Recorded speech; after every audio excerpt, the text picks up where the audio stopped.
kaikille. Elikkäs mä oon Tauno. Tän Taunin kiinni. Nyt mä näytän teille 5 erilaista tyyliä tiputtaa ratsastajan. Elikkä ensimmäinen. Sä esität, että sä säilähät jotain, niin kuin siinä aidan vieressä. Sit se lentää päin aitaa. Miettikää kuinka hyvä. Toi on tosi kiltti poni. Ei tarvitse yhtään pelätä, että se tekisi mitään. Sä voit ihan rauhassa vaan istua siellä selässä. Tosi kiva. Koska tää on mun eka ratsastuskerta, niin se ei olisi todellakaan kiva, jos mä lentäisin päin seinää. Mä en kyllä yhtään jaksais kävellä tässä. Pitäisköhän tehdä jotain? Ei kai sattunut. Tämä näyttää aika pahalta, kun sä lensit suoraan seinään. Ei sattunut yhtään. Joo, paitsi vähän selkä on kipeä, mutta ei se varmaan haittaa. Kyllä mä varmaan pystyn jatkaa ratsastusta. Ihanko varmasti? Toi kyllä näytti aika pahalta. Ai ehkä en sittenkään. Sä sanoit, että se on tosi kiltti. Mä kyllä vien Amin takas tarhaan. Mä en aio ratsastaa enää. Sattuu kyllä silti vähän selkään, mutta ei se haittaa. Silti mä en jatka ratsastusta enää ikinä. Äiti oli ihan oikeassa. Se on tosi vaarallista. Ai, mitä mä teinkään? Nyt se ei enää jatka ratsastusta.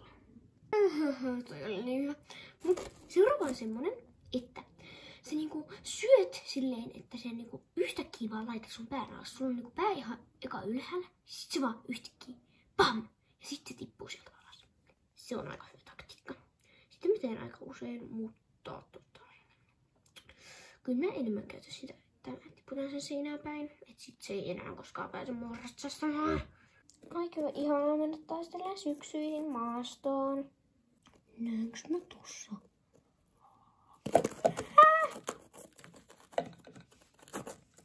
Hei, mene pois tieltä. Ouch, mun selkä varmaan murtu ja kaikki. Mä en taida enää ratsastaa, tai no en varmaan pystyiskään. Ja siitä saa kun jo parautua. Seuraava on mun ihan lemppari.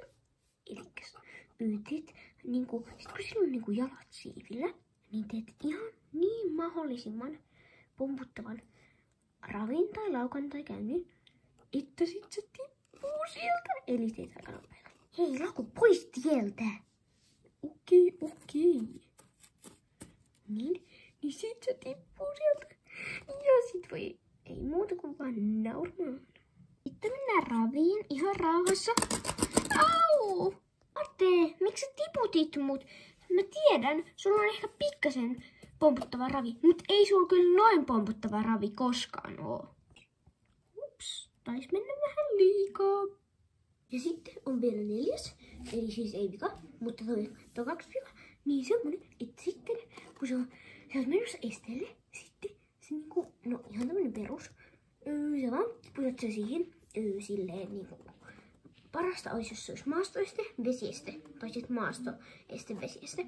Niin sit sä vaan tiputat sen, sitten se menee joku veteen tai sitten ihan hiekkaan. Niin joo, se on aika hyvä. Mä aina teen silleen. Hyvä, rauhassa vaan esteelle, rauhassa, pidellä. Sattuuko pahasti? Onneksi et lentänyt sentään siihen maastoesteelle. No mitä luulet? Haluatko sä enää ratsastaa? Kun toi näytti aika pahalta, niin siinä saattoi murtua tai ainakin venähtää joku. En muuten varppina haluu. Sitten vielä viimeisin, mutta ei vähäisin. Niin semmonen, että sit kun sillä on se penkki tai korke tai mistä se ikinä nouseekaan, niin sitten potkaset sen vaan siitä, niin sitten se lentää hyvässä kaarassa. Sinne maahan tai seinään tai no ihan minne tahansa. Mutta se on aika hyvä taktiikka. Koska, no mähän on keksinyt nää, niin totta kai se on nyt hyvä. No niin, ihan rauhassa. Noin, tälleen se homma hoidetaan. Iski, oikeesti, ei oo kivaa. No, tällä oli tää video. Toivottavasti tykkäsitte. Ja no tietysti teillä on pakko kysyä. Niin jos toivottavasti tykkäsitte, painakaa tykkästä ja tilkkaa kanava, koska kohta on 500 silloin jo täynnä, niin joo. Kannattaa tilata. Niin joo, moikka. Moikka. Lähtikää nyt jo!